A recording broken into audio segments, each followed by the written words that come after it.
Desde finales del siglo XIV y a lo largo del siglo XV, desde la corte papal de Aviñón y las francesas de París y Borgoña se difundió un nuevo estilo, conocido como internacional, que aunaba la influencia de las miniaturas cortesanas y caballerescas francesas, derivadas del gótico lineal, con las novedades de la pintura italiana. Fue un estilo de carácter aristocrático, elitista y refinado, que tuvo gran éxito en las cortes europeas, un ejemplo de arte elegante, refinado y mundano que reflejaba la alegría de las fiestas, los torneos, el amor cortés y en especial la exaltación del código de honor de la nobleza cortesana. Hasta las escenas religiosas adquieren un carácter cortesano. Son muy característicos los personajes de aspecto delicado y estilizado, trazados con líneas delicadas y vestidos con ropajes que se pliegan de un modo sinuoso y elegante. Suelen ubicarse en entornos naturales o en arquitecturas de aspecto en general bastante realista, aunque aún muy convencionales y con una sensación espacial aún torpe. Era una pintura con un gran sentido narrativo y un detallismo extremo y preciosista, muchas veces con un cierto simbolismo de carácter alegórico. Eran pinturas de aspecto exquisito, muy luminosas y en las que se empleaba un colorido muy rico y vibrante. Durante la Baja Edad Media, algunas ciudades de los Países Bajos se transformaron en prósperos centros comerciales y artesanales, y en consecuencia, a la tradicional clientela de obras de arte se añadió una adinerada burguesía, que acabó imponiendo sus gustos y preferencias, demandando pinturas de buena calidad de pequeño y mediano tamaño para exponer en sus viviendas, capillas o cofradías, lo que estimuló la actividad de los maestros de los talleres flamencos. En ese ambiente surgió durante el siglo XV la llamada Escuela Pictórica Flamenca, cuya actividad se extendió desde la corte de Borgoña hasta los Países Bajos.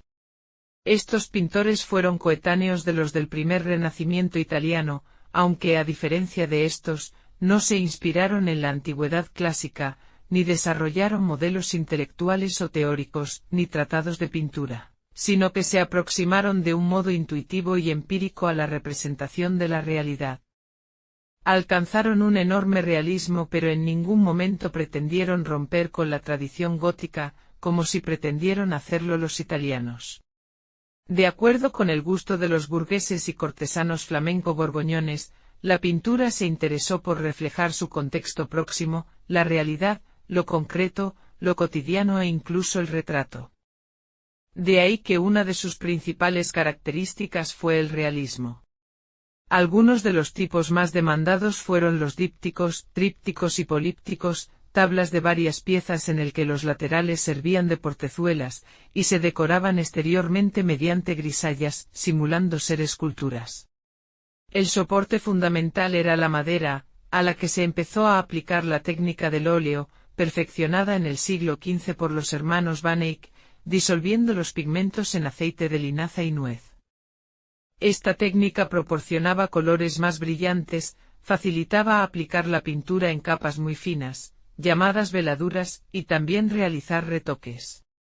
De este modo, representaban la realidad de un modo inédito, con un enorme detallismo, con colores muy ricos y brillantes y logrando efectos volumétricos, calidades táctiles y efectos lumínicos sorprendentes, que les permitieron pintar incluso transparencias. Los temas eran fundamentalmente religiosos, pero con un tratamiento muy peculiar, que fundía lo sacro y lo profano. Los personajes sagrados se humanizaban y se representaban vestidos con ropas de época y en entornos cotidianos, como si fueran personajes de la sociedad flamenca de la época, en interiores como los de sus propias casas y abriéndose mediante ventanas o balcones a paisajes naturales o urbanos que representaban ambientes flamencos. Lo profano y lo sagrado se entremezclaban de un modo intimista, de tal modo que en ocasiones los cuadros religiosos parecen escenas de género, acercando el hecho religioso a los fieles. Numerosos de los objetos y detalles de esos ambientes cotidianos encerraban a menudo significados simbólicos de carácter religiosos. El otro gran género fue el retrato, vinculado al espíritu individualista y afán burgués de notoriedad, interesándose por el ser humano individual y concreto. Inicialmente aparecían como donantes en los cuadros, pero luego aparecieron solo retratos, tanto de personajes cortesanos como de burgueses. Solían ser retratos de medio cuerpo, en los que el personaje destaca sobre un fondo oscuro. Se caracterizan por su individualización y crudo realismo, muy alejados del idealismo de los retratos italianos coetáneos, aunque con el tiempo por influencia de estos, se dulcificaron e incorporaron fondos paisajísticos.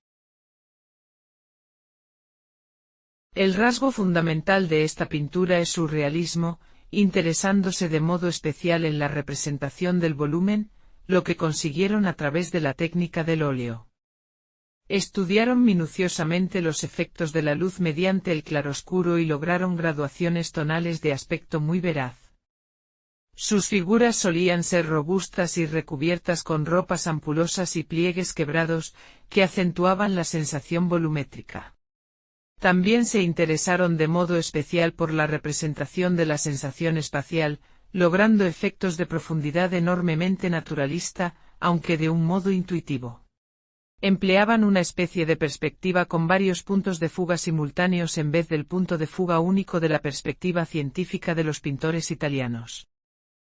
En ocasiones incluso llegaron a representar la cuarta pared, el espacio correspondiente al pintor o al espectador, mediante espejos convexos, como en el matrimonio Arnolfini.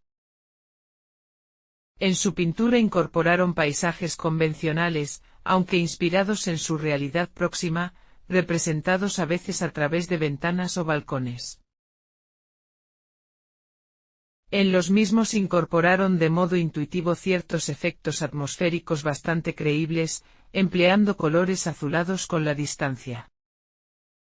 En sus cuadros empleaban un dibujo muy preciso y se caracterizaron por un minucioso detallismo, de modo que cada objeto del cuadro estaba tratado con el mismo cuidado que los personajes principales, como si constituyeran bodegones individualmente, llegando a emplear pinceles de un único pelo y lupas. Pese a su realismo y minuciosidad, las pinturas flamencas se caracterizan por sus composiciones simétricas y por su estatismo, lo que les dota de un cierto aspecto escultórico. Roger Campin, autor de Santa Bárbara, es considerado el primer representante de esta escuela. Los hermanos Hubertus y Jan van Eyck fueron los autores del impresionante políptico de Gante, que contiene la famosa tabla de la adoración del Cordero Místico. Jan van Eyck, máximo representante de esta escuela y muy reconocido en su época, pintó retratos como el del hombre del turbante rojo, que posiblemente era un autorretrato, y también el famoso matrimonio Arnolfini. También pintó retratos en los que aparecen personajes religiosos junto a miembros relevantes de la sociedad flamenca y borgoñona, como la Virgen del Canciller Roland, o la Virgen del Canónigo van der Paele. Por su parte, Roger van der Weyden se caracteriza por su capacidad para acentuar la expresividad y el dramatismo en sus escenas y en los personajes, como en su famoso Descendimiento de la Cruz. En obras como esta puede comprobarse cómo es un maestro de la composición que supera las rígidas simetrías de Van Eyck. La segunda generación de pintores flamencos recibió la influencia de la pintura italiana renacentista, con personajes como Hugo van der Goes, autor del tríptico Portinari, Jans Memling, Gerard David, con sus personajes de aspecto dulce y delicado, o Dierik Bouts. Un pintor muy especial, a caballo entre los siglos XV y XVI, fue Hieronymus van Aken, más conocido como el Bosco, pintor de gran erudición y muy famoso en su época.